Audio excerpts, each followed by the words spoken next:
शुक्रिया। जिस भूमि पर नेताजी सुभाष चंद्र बोस ने जन्म लिया, जहां रविंद्रनाथ टैगोर ने जन्म लिया और जहां गगन लहर का बहुत बड़ा एक कुर्बानियों भरा अध्याय लिखा गया, वो जो कामागाटा मारू की घटना हुई बज घाट पर, देश की आजादी में बंगाल के लोगों का बहुत बड़ा योगदान है। बहुत कुर्बानियां दी बंगाल ने और आज एक बार फिर देश में बिल्कुल एक उसी तरह की स्थिति बनाई जा रही है। साल में हमने जो कह दिया, हम पीछे नहीं हटे। बहुत मजबूत सरकार है। कहा मोदी मैजिक है, मोदी वाला है, मोदी है तो मुमकिन है। लेकिन अब मुमकिन को हमने नामुमकिन करना है। जो 3 कृषि कानून इन्होंने बनाए हैं, ये कानूनों की लड़ाई नहीं है, ये लड़ाई इस फासिस्ट गवर्नमेंट के खिलाफ है, इस तानाशाह सरकार के खिलाफ है। अगर इस देश का किसान मजदूर जीतता है, इन कानूनों को निरस्त करवाता है, तो समझ लीजिए कि ये मोदी की हार होगी। ये पहली बार होगा कि मोदी को पीछे धकेला जाएगा। उन्होंने बड़ी बड़ी साजिशें की। इतना बड़ा जन आंदोलन 26 जनवरी को कभी दिल्ली में किसी परिंदे को पर नहीं मारने दिया, लेकिन 26 जनवरी को लाखों किसान अपने ट्रैक्टर लेकर किसान परेड करने आए, तो इन्होंने साजिश के तहत लाल किले की घटना को अंजाम दिया। 24 घंटे में वो सरकार की साजिश बेपरद हो गई।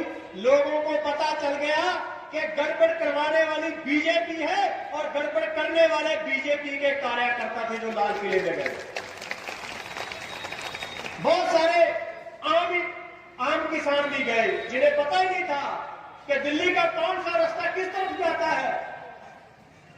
दिल्ली पुलिस जानबूझकर लेकर गई किसानों को उस तरफ।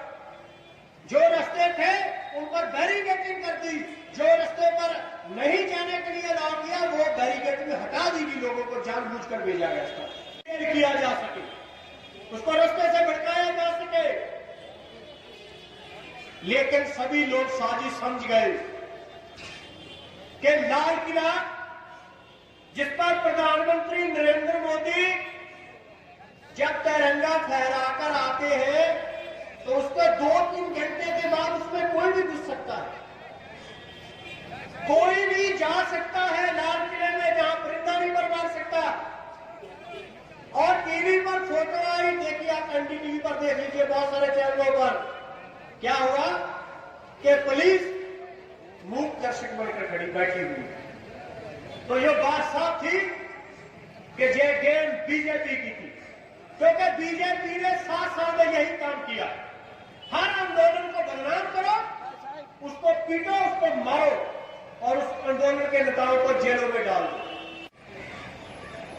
एक तो कुछ तो फूल होते ना मुरझा जाते हैं धीरे धीरे, कमल का फूल मुरझाता नहीं है, एकदम सूख जाता है।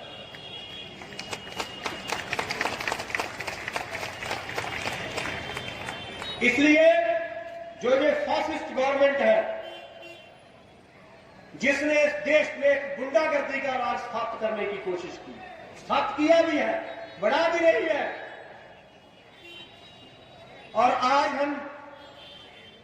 हम बंगाल के अपने भाइयों से बहनों से ये विनती करने आए हैं कि इस देश में जब आजादी की लड़ाई चली तो सबसे ज्यादा कुर्बानियां पंजाब और बंगाल के लोगों ने की है।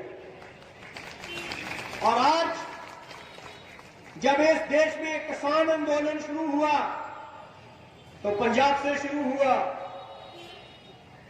तो क्या बंगाल को अपना इतिहास नहीं दोहराना चाहिए? बंगाल को भी अपना इतिहास दोहराना होगा।